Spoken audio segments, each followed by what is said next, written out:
Assalamualaikum dok. Ya, Waalaikumsalam. Pak dokter.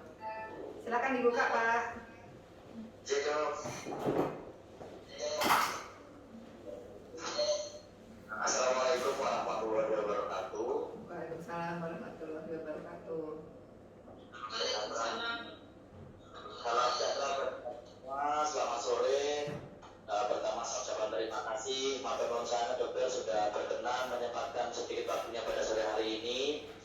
Kami dari PT AstraZeneca Indonesia dokter divisi respiratori aturakan matur bukti-bukti apa yang nanti dokter Diana sampaikan bisa menjadi sesuatu yang bermanfaat, sesuatu yang barokah berguna buat kita semua untuk pelayanan panjenengan semua.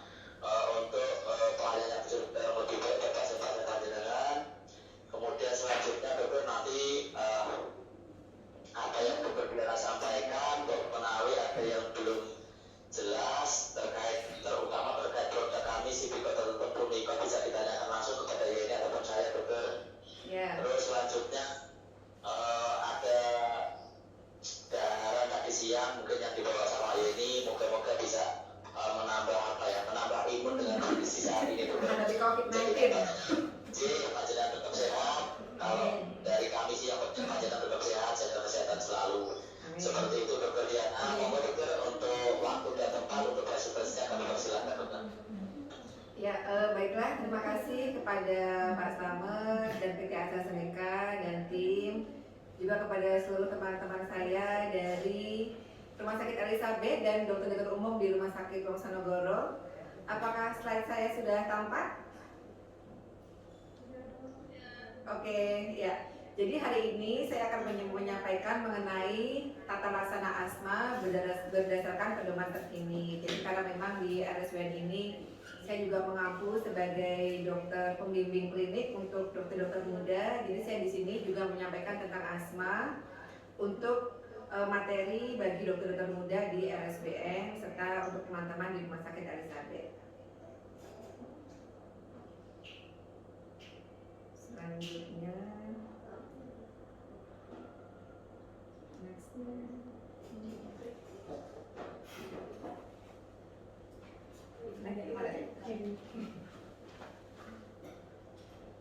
Oh iya ini. Mana dia? Oh iya, oke. Ya, jadi teman-teman dan Bapak Ibu semuanya, ini adalah definisi penyakit inflamasi kronis atau asma. Jadi kalau menurut GINA 2002, asma itu adalah inflamasi kronik pada saluran pernapasan. Sedangkan kalau untuk definisi 2014 dan 2019 itu sama, yaitu adalah asma itu merupakan heterogeneous disease. Biasanya karakteristiknya adalah adanya inflamasi pada saluran pernapasan. Jadi 2014 dan 2019 itu sama.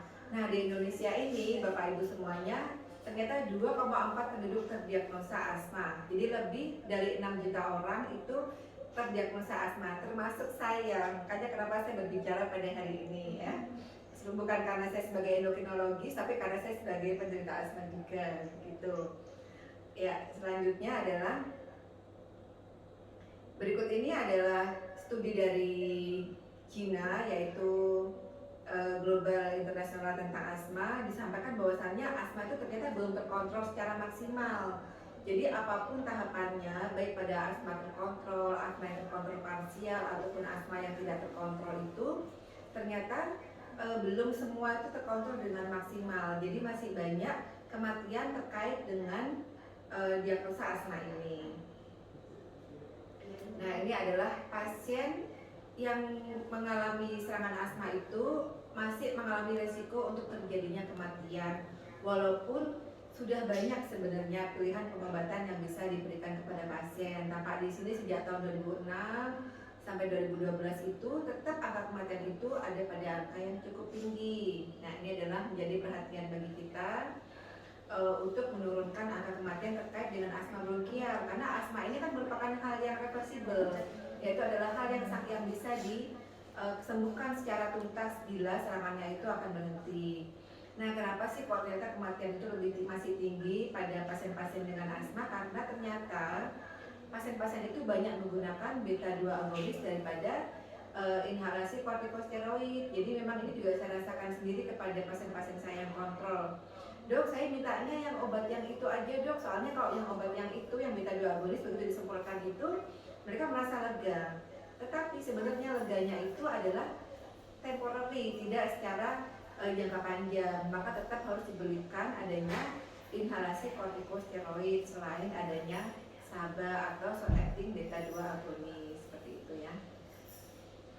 Kemudian ini adalah penggunaan SABA atau short acting beta 2 agonis yang tinggi ternyata justru meningkatkan risiko untuk rawat inap dan mortalitas pada pasien asma. Jadi di sini kenapa? Ternyata Bapak Ibu sejawat sekalian, SABA itu menyebabkan terjadinya down regulasi dari reseptor beta sehingga responnya menurun, dan ini juga akan meningkatkan terjadinya resiko kematian pada pasien-pasien asma yang ada di rumah sakit, juga termasuk akan meningkat kematiannya.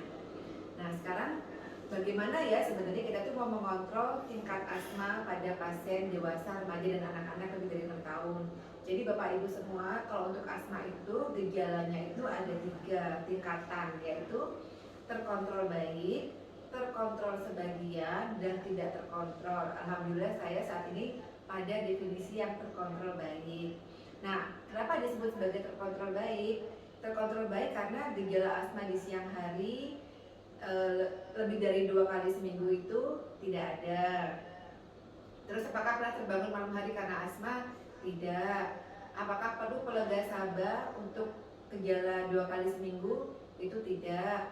Dan apakah ada pembatasan aktivitas karena asma? Tidak. Jadi karena semuanya jawabannya tidak, saya termasuk yang terkontrol baik. Tetapi ada saudara saya yang terkontrol sebagian karena dia mempunyai 1 atau 2 gejala dari 4 gejala ini. Dan ada juga pasien yang rawat inap yang tidak terkontrol karena dia mengalami semua. Gejala di siang hari ada, terbangun malam hari ada, perlu pelega nafas juga ada, dan juga tidak dapat beraktivitas karena asmanya. Seperti itu. Nah ini adalah rekomendasi dari Gina 2020. Itu sudah dimasukkan sejak awal. Jadi Bapak Ibu, untuk asma itu ada 2 hal, ada controller dan ada reliever. Ya, kalau controller itu biasanya dengan inhalasi kortikosteroid. Kalau reliever itu biasanya dengan beta 2 agonis.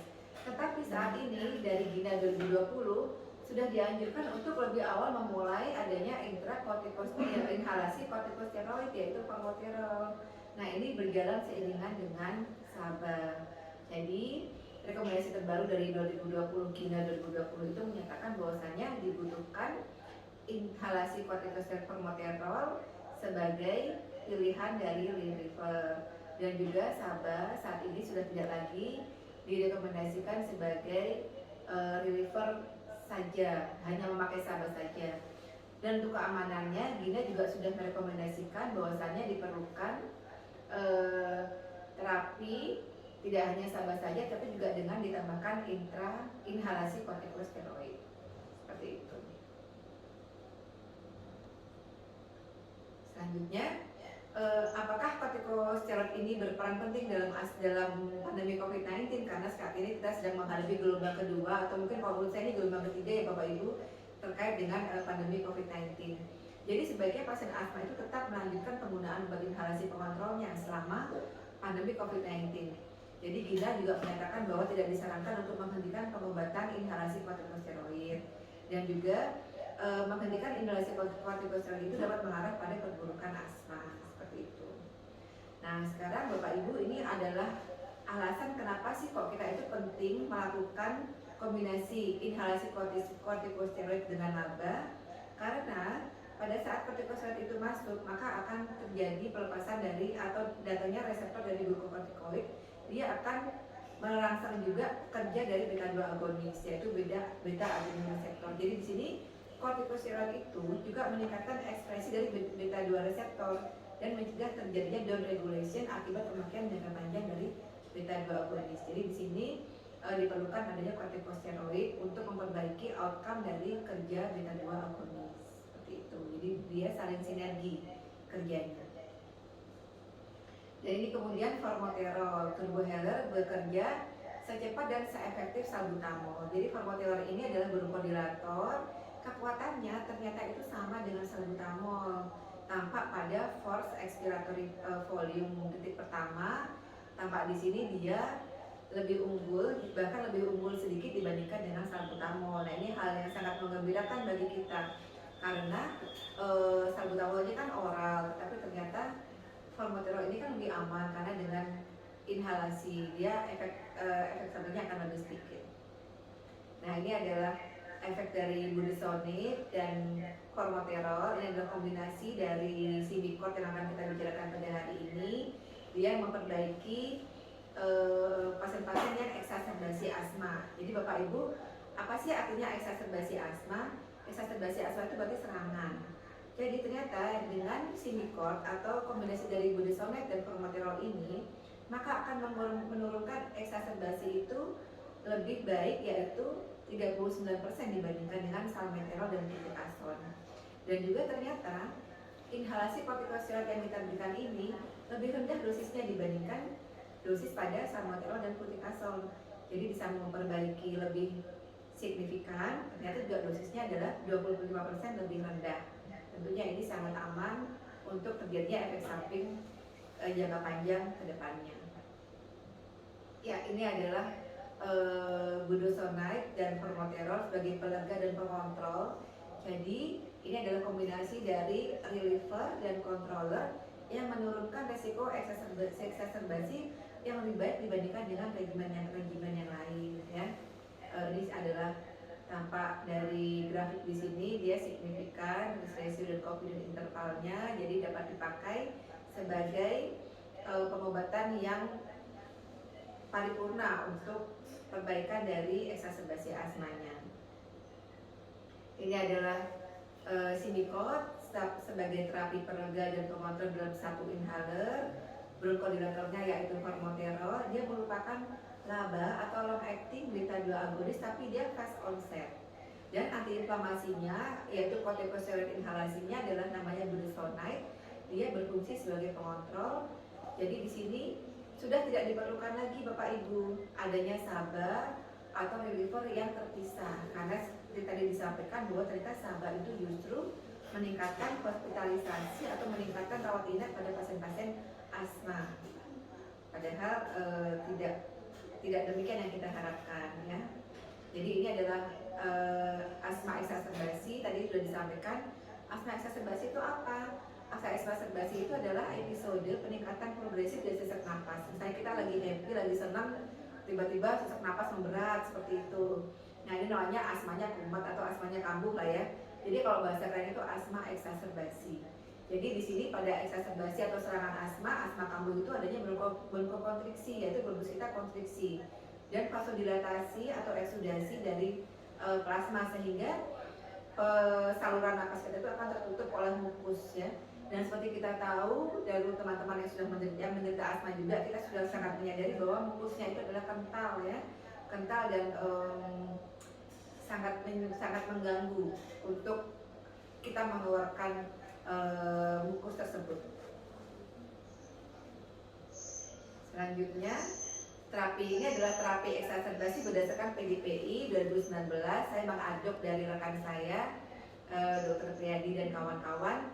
Di sini dibedakan klasifikasi asma serangan itu, asmanya kumat itu ada ringan, ada sedang. Jadi kalau yang asma kumatnya sedang itu dia masih bisa bicara, masih bisa duduk, tidak gelisah, tapi dia memang napasnya sesak. Kemudian tidak ada otot bantu pernapasan, nadinya masih 100-120 kali, saturasi oksigen 90-95, sudah mulai agak jelek, ya, dan API-nya adalah lebih dari 50%. Nah, kalau yang asma yang berat itu biasanya bicaranya cuma 1 patah 2 patah kata saja.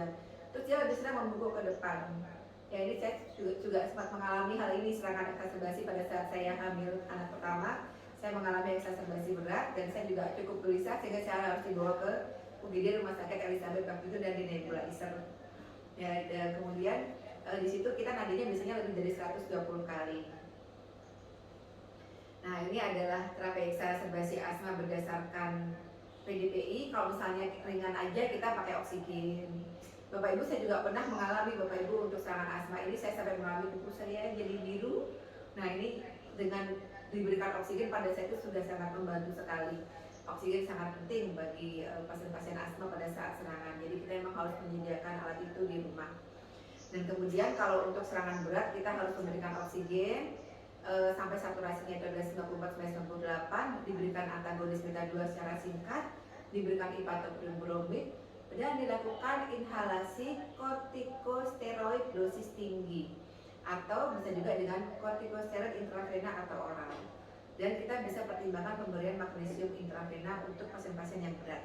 Jadi di sini tampak dari rekomendasi dari PDPI untuk inhalasi kortikosteroid dosis tinggi dapat diberikan pada asma yang kambuh, baik itu yang ringan, sedang maupun yang berat. Nah kemudian pasien yang tidak mendapatkan kortikosteroid sistemik, pemberian ICS dosis tinggi pada saat 1 jam pertama eksaserbasi itu mengurangi resiko rawat inap sehingga pasien serangan bisa hanya sampai UGD saja dan kembali bisa pulang ke rumah. Selanjutnya ini adalah kortikosteroid dosis tinggi yang memiliki kerja cepat dibandingkan dengan kortikosteroid sistemik. Lebih kuat mana ya kira-kira antara inhalasi kortikosteroid, di sini adalah Pulmicort, dan dibandingkan dengan kortikosteroid yang injeksi. Jadi di sini kalau yang Pulmicort itu dia merupakan genomik sebagai antiinflamasi dan dia adalah non genomik sebagai vasokonstriktor.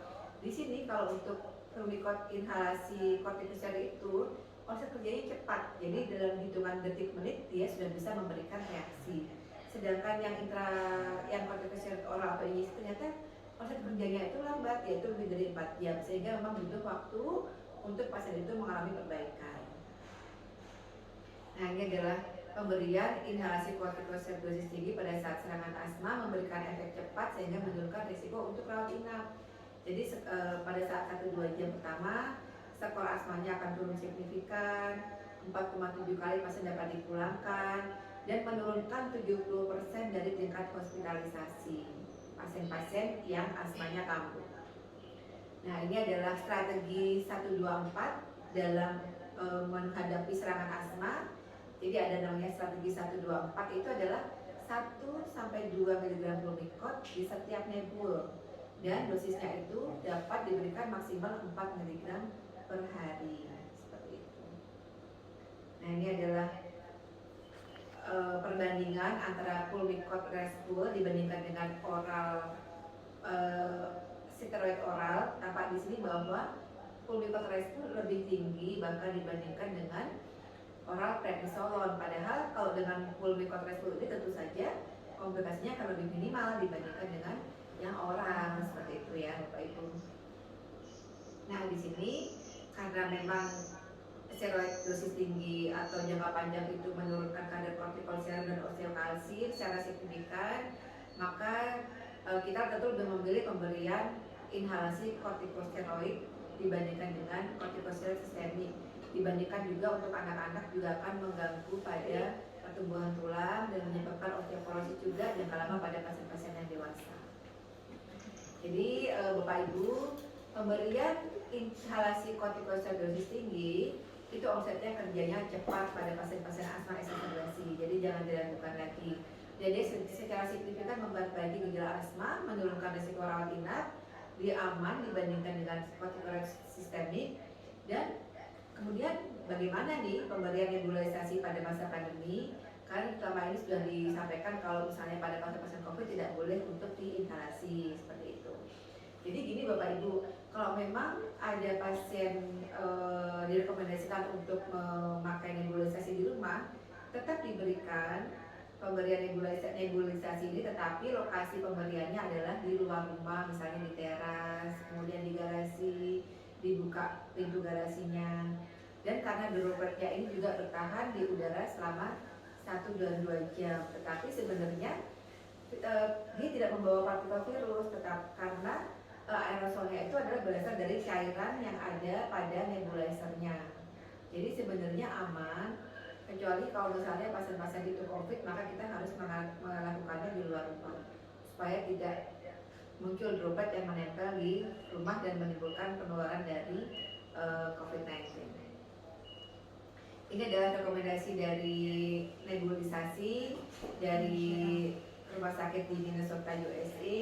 Ada artikelnya pada tahun 2012 mengenai aerosol, memang menyimpulkan tidak ada signifikasi sebenarnya resiko transmisi penggunaan nebulizer terhadap penyebaran SARS. Kalau untuk COVID pada tahun 2000 pada saat ini tidak memasukkan nebulizer memang sebagai risiko transmisi potensial karena aerosolnya adalah berasal dari obat dalam wadah nebulizer, bukan dari tubuh pasien.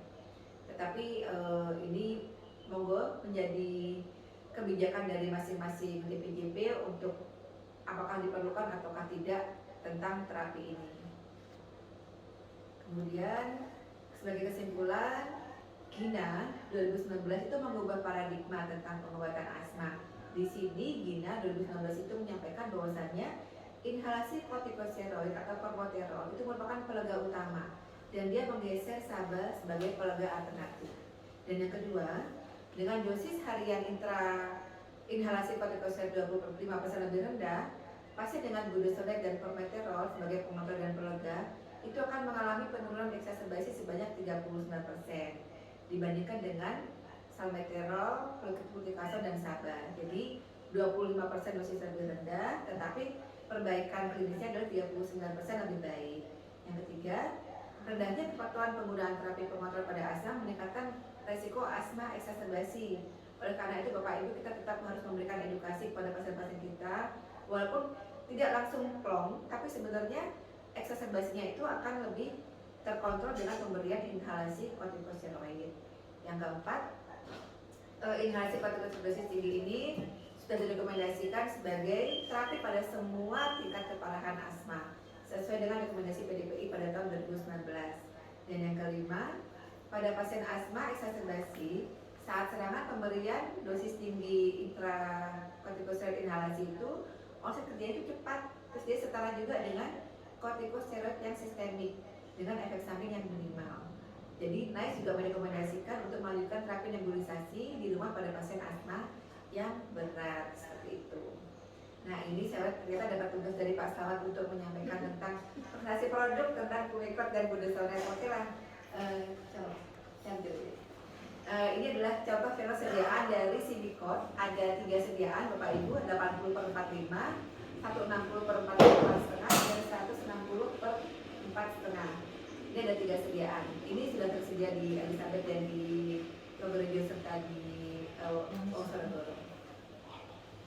Dan kemudian yang selanjutnya adalah ini adalah budesonide formoterol sesuai dengan restriksi dari Fornas, sudah masuk pada Fornas 2017 dan 2019, yaitu adalah untuk pelega pada asma persisten sedang dan berat. Ini adalah restriksinya. Dan kemudian ini adalah cara penggunaan dari Symbicort. Jadi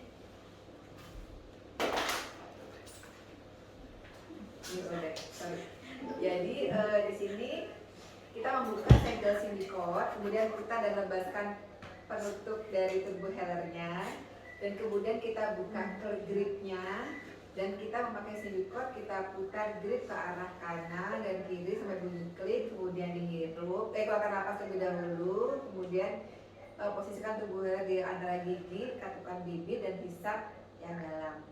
Kemudian pegang tubuh heller dari mulut, bernafaslah seperti biasa, dan pasang kembali penutup tubuh heller dengan erat.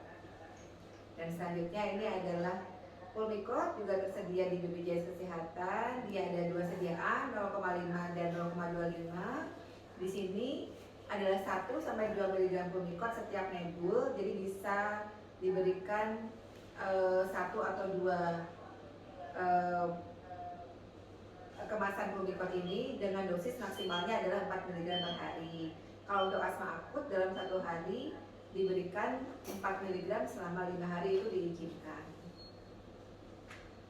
Jadi ini adalah prosedur penggunaan Pumicort, hanya dengan menggunakan kompresor nebulizer, dibersihkan dulu, berkumur dengan air, untuk membersihkan mulut dari sisa obat nebulisasi, karena kalau pasiennya kita nggak kumur, maka akan dapat terjadinya pertumbuhan jamur di daerah mulut.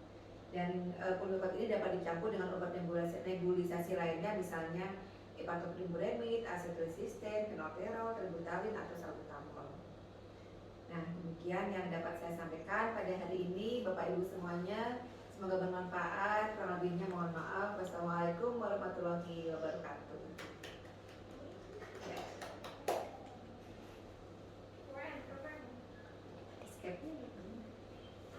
Skip. Ye. Iya, Pak Samar.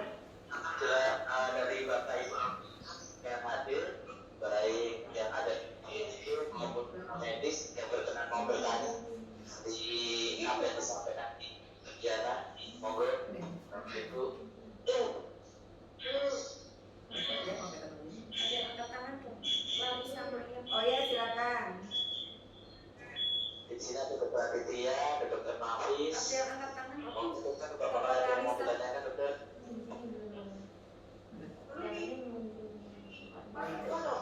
Pertanyaannya? Terima kasih Dokter Diana. Ya. Atas waktunya. Di sini saya ingin bertanya bagaimana kita membedakan pasien dengan asma bronkial dengan PPOK yang eksaserbasi akut berkaitan dengan tata laksananya. Terima kasih dokter. Ya. Kalau untuk asma bronkial dengan PPOK yang eksaserbasi akut, kita tuh bisa membedakan dari klinis. Jadi kalau sudah ada emfisematus, maka kalau sudah ada emfisematus atau biasanya setelah iga itu melebar, iganya mendatar, maka pasien itu biasanya adalah PPOK. Nah, kalau untuk terapi nebulisasi pada pasien-pasien asma bronkial dengan PPOK, bedanya adalah kalau untuk yang asma bronkial cukup diberikan reliever dan controller, yaitu steroid dan beta 2 agonis. Tetapi kalau untuk yang PPOK kita dapat menambahkan ipratropium bromid untuk pasien-pasien itu karena bisa sebagai perbaikan dari outcome dari oksigennya. Seperti itu. Tadi yang nanya siapa ya? Maya. Oke, ya. Ya, ada pertanyaan lain mungkin silakan.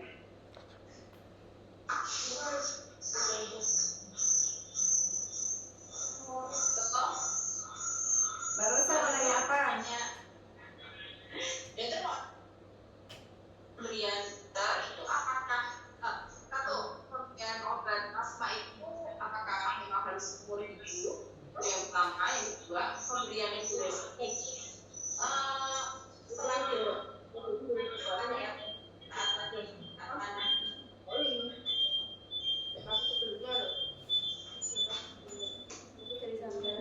Apakah seumur hidup itu Mbak Rosa? Apakah harus seumur hidup itu maksudnya terapinya?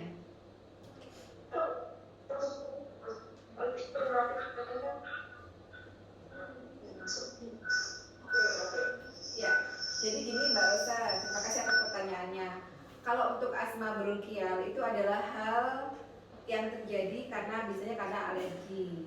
Biasanya itu kondisinya menetap. Orang kalau sudah punya asma biasanya itu akan menetap karena alergi itu sangat sulit disembuhkan. Kecuali dia bisa mengontrol serangan atau mungkin masih ringan tetapi bisa mengontrol makan, bisa mengontrol aktivitas sehingga kemudian jarang ada serangan lagi. Biasanya pada pasien-pasien yang seperti itu, yang asmanya pada tingkat yang ringan, itu serangannya muncul kalau dia excited, bercanda, guyon, atau misalnya ada infeksi saluran pernapasan atas, kemudian turun menjadi asma bronkial, itu bisa terjadi. Nah, kalau untuk yang ringan seperti itu atau yang persisten seperti itu, maka pemberian terapinya adalah hanya pada saat serangan saja, Mbak Rosa. Tetapi kalau untuk pasien-pasien tertentu yang misalnya sudah tidak yang parsial terkontrolnya parsial, ini yang kalau tadi kan yang terkontrol. Kalau saya ini termasuk terkontrol karena hanya kambuh kalau saya lagi flu atau infeksi saluran pernapasan atas. Tapi kalau misalnya yang terkontrol parsial itu memang sebaiknya tetap sanggup simikot ini karena pada saat serangan bisa diberikan misalnya habis ketawa, habis olahraga kemudian sesak, dia bisa langsung pakai pemikot ini 2 kali 2 puff, kemudian akan lega. Kalau misalnya yang tidak terkontrol, di mana gejala-gejalanya ini adalah terus-menerus, maka tentu saja obat ini tetap dipakai seumur hidup 2 kali 2 puff pagi dan sore, seperti itu. Ya, terima kasih Mbak Resa atas pertanyaannya. Ada pertanyaan lagi dari GP di RSWN yang ada di ruangan sebelah?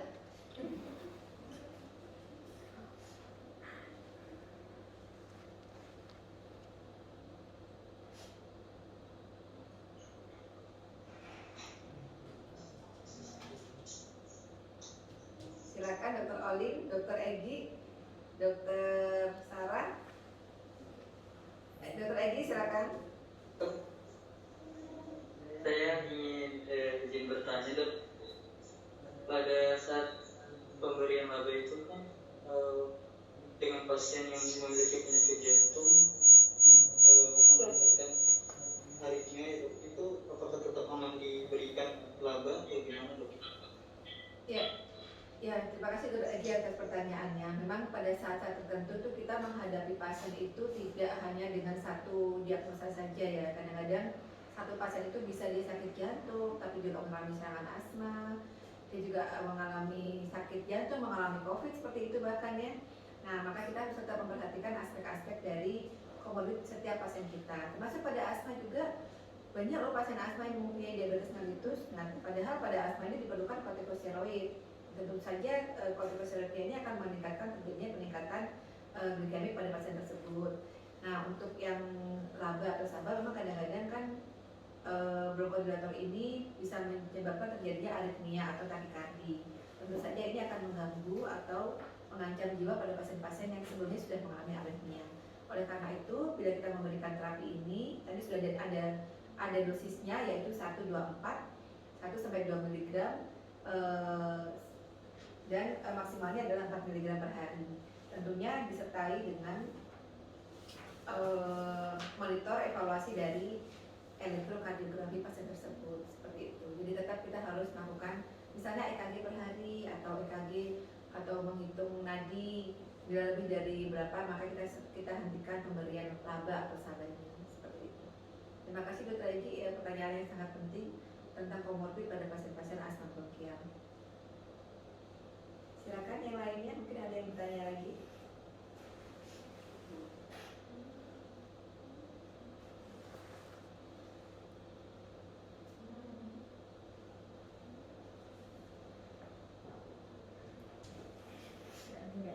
Belum ada? Baik, mungkin ini teman-teman sudah. Oh, Dr. Yuni, silakan Dr. Yuni. Dr. Yuni raise hand. Ya, terima kasih dokter sebelumnya atas waktunya. Izin bertanya mengenai obat Symbicort yang tadi dokter jelaskan. Ada ada 2 dosis antara 120 dan 60. Kemudian kapan saat digunakan dosisnya 120 dan kapan digunakan saat dosis 60. Terima kasih dokter. Ya, sebenarnya kalau dosis ini adalah jumlah semprotannya ya.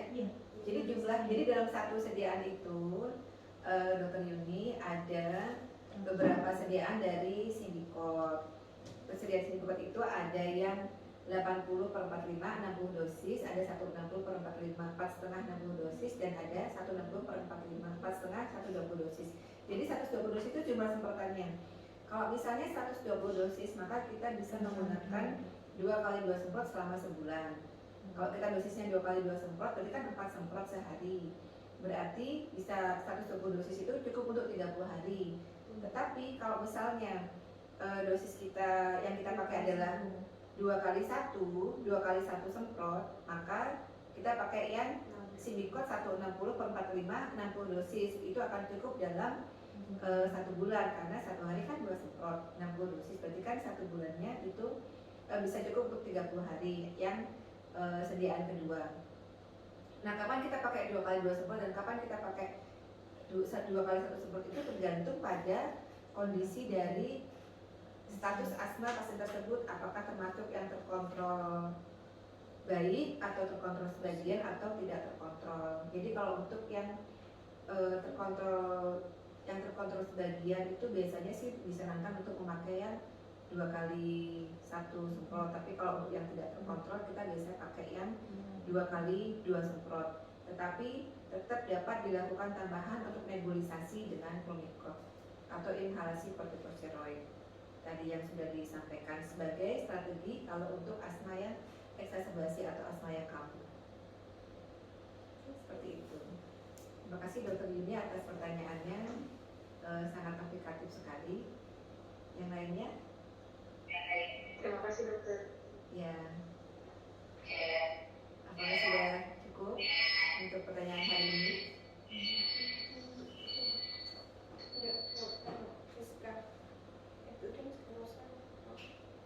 Itu ya. Mungkin demikian ya Pak Slamet atas pertemuan ilmiah singkat pada hari ini sebagai pencerahan untuk teman-teman tentang asma bronkial di kehidupan klinis sehari-hari. Waktu saya kembalikan kepada Pak Slamet dan teman-teman dari AstraZeneca. Dokter Novita, Dokter Diana, matur nuwun sangat untuk waktunya. Tadi dari beberapa pertanyaan yang sudah disampaikan, audiens sudah panjenengan jawab. Kalaupun memang nanti di waktu ini belum terjawab semuanya, nanti tetap bisa disampaikan kepada kami dokter. Silakan Pak Slamet kalau mau menambahkan. Berikut dokter. Kalau menambahkan silakan loh. Enggak dok, intinya tadi sebenarnya sudah benar sekali bahwasanya yang Sindikot dosis 60 dan 120 itu bukan berarti yang 120 itu untuk kondisi yang lebih berat. Kemudian yang 60 untuk kondisi yang lebih ringan, asmanya itu enggak dokter. Jadi betul tadi yang disampaikan sama Dokter Diana bahwasanya memang untuk yang 120 itu maksudnya 120 semprot atau 120 isap, kemudian 60 itu yang 60 isap. Awalnya dokter kenapa ada sediaan yang 60 dosis dan 120 dosis adalah bahwasanya yang 60 dosis ini adalah diindikasikan untuk asma. Kemudian untuk yang 120 dosis diindikasikan untuk pasien PDOK. Karena untuk pasien asma, untuk kondisi maintenance itu cukup 2 kali isap per hari dokter. Jadi 1 isap di pagi hari dan 1 isap di malam hari. Kemudian yang mengapa harus yang 120 dosis untuk pasien PDOK? Karena untuk pasien PDOK rekomendasi dari kami adalah bahwasanya untuk pasien PDOK itu 2 isap di pagi hari, kemudian 2 isap di malam hari. Jadi supaya dosisnya tercukupi untuk dalam 1 bulan. Itu sangat sesuai sekali pada saat Sindikot ini masuk di ASKES atau BPJS dokter, karena beberapa rumah sakit itu kan merekomendasikannya adalah untuk satu device itu adalah untuk 1 bulan ya dok, pada saat pasien kontrol baru bisa diberikan Sindikot lagi. Tapi dokter merujuk Pronas 2019, beberapa nanti bisa disampaikan Jenny ataupun Dina secara terpisah dokter pada saat bertemu Dokter Diana atau dokter yang lain ada di sini bahwa di Pronas 2019 Sindikot untuk kondisi sedang berat dokter itu bisa diberikan 2-4 ken dokter untuk pasien asma berat. Sedang berat itu bisa diberikan 2-4 ken. Kemudian untuk pasien PDOK itu bisa diberikan 3-4 ken. Seperti itu dokter. Baik yang berarti tentunya kalau yang di Pronas itu yang 120 dokter malahan seperti itu. Tadi jadi untuk pasien tadi kan Sindikot juga disampaikan oleh Dokter Diana kan bisa digunakan sebagai program. Maksudnya adalah pada saat pasien sudah mengisap di pagi hari 1 isap, kemudian di siang hari ternyata terjadi mulai ada simptom untuk jadi sesak dokter, Sindikot itu bisa diisap lagi. Jadi kalau direkomendasi ke kami sesuai dengan produk informasi yang ada di Sindikot bahwasanya bisa diberikan 6 kali hisap per 1 kejadian sesak napas dokter, seperti itu. Maksimal dosis dalam 1 hari adalah 12 kali hisap. Seperti itu dokter. Baik yang 60 maupun yang 120. Seperti itu dokter Diana. Iya. Tambah dokter J. Iya. Terima kasih pencerahannya Pak Slamet yang tentunya lebih sering bertemu dengan pasien-pasien asma dan PDOK ya. Mungkin bisa ditutup atau bagaimana nih?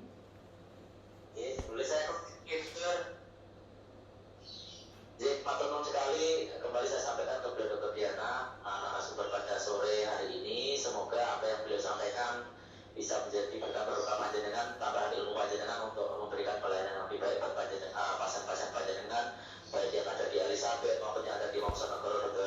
Kemudian dari kami tetap jaga kesehatan. Semoga apa yang panjenengan lakukan untuk pasien yang kita kerjakan menjadi amal ibadah kita. Seperti itu, dokter. Sehat selalu. Terima kasih Wassalamualaikum.